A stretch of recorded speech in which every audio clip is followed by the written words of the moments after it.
يخلق مثلها في البلاد وثمود الذين جابوا الصخر بالواد وفرعون ذي الأوتاد الذين طغوا في البلاد فأكثروا فيها الفساد فصب عليهم ربك صوت عذاب إن ربك لبالمرصاد أما الإنسان إذا ما ابتلاه ربه فأكرمه ونعمه فيقول ربي أكرمن وأما إذا ما ابتلاه فقدر عليه رزقه فيقول ربي أهانن كلا بل لا تكرمون اليتيم ولا تحاضون على طعام المسكين وتأكلون التراث أكلا لما وتحبون المال حبا جما كلا إذا دكت الأرض دكا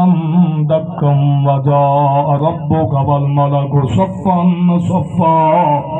وجيء يومئذ بجهنم يومئذ يتذكر الإنسان وأنى له الذكرى يقول يا ليتني قدمت لحياتي فيومئذ لا يعذب عذابه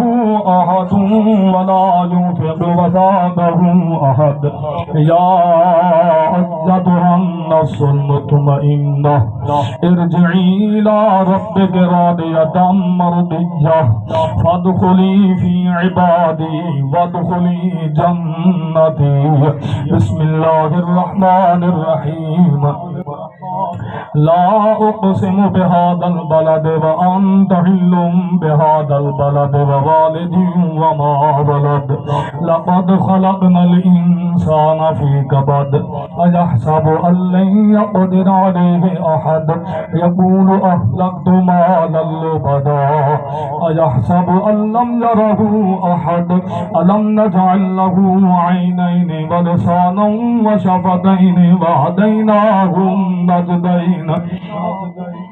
فلقدهم العقبة وما أدراك ما العقبة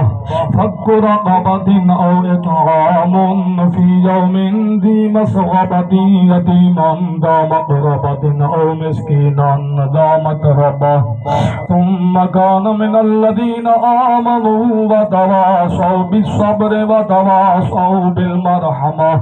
أولئك أصحاب الميمنة والذين كفروا بآياتنا هم أصحاب المشأمة عليهم نار مؤصدة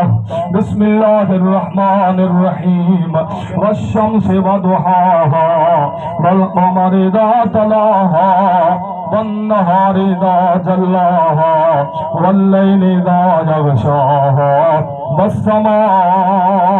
وما بناها والأرض وما طحاها ونفس وما سواها فألهمها فجورها وتقواها قد أفلح من زكاها وقد خاب من دساها كذبت ثمود بطغواها إذ انبعث أشقاها فقال لهم رسول الله ناقة الله وسقياها فكذبوه فعقروها فدمدم عليهم ربهم بذنبهم فسواها ولا يخاف عقباها بسم الله الرحمن الرحيم والليل إذا يغشى والنهار إذا تجلى وما خلق الذكر والأنثى إن سعيكم لشتى فأما من أعطى واتقى وصدق بالحسنى فسنيسره لليسرى وأما من بخل واستغنى وكذب بالحسنى فسنيسره للعسرى وما يغني عنه ماله إذا تردى إن للهدى وإن لنا للآخرة والأولى.